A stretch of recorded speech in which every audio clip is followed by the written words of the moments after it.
John Gill, 1 Thessalonians chapter 4, verse 3.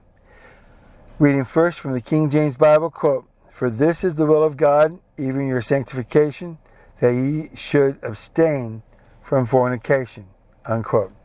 John Gill, quote, "For this is the will of God, even your sanctification," which is another reason to enforce the above exhortation. Sanctification is internal or external.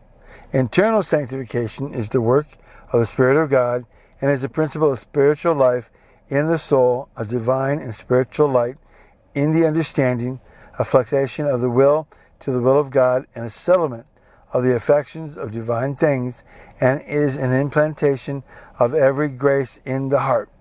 External sanctification arises from this and lies in holiness of life and conversation, and is what is chiefly designed, as appears both by what goes before and follows after. And this is the will of God, the will of his purpose and decree. For in the same decree that he wills the salvation of any by Jesus Christ, he also wills their sanctification in heart and life, and here and hereafter.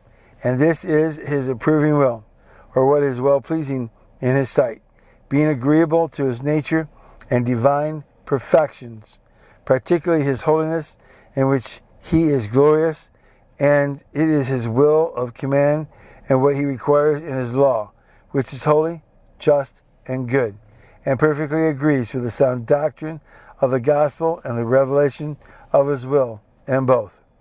That ye should abstain from fornication, which is particularly mentioned, abstinence from it being a branch of external holiness, and because that this sin was common among Gentiles, and not esteemed a sin by them, as also to observe to these Christians that a simple fornication was not to be allowed of, much less any acts of uncleanness, as adultery, incest, sodomy, and the like, which were iniquities that greatly prevailed among the heathens. The Syriac version renders it, "from all fornication." On this subject, the apostle enhances in some following verses. Reading again from the King James Bible, quote, "For this is the will of God, even your sanctification, that ye should abstain from fornication," unquote. End of John Gill, 1 Thessalonians chapter 4, verse 3.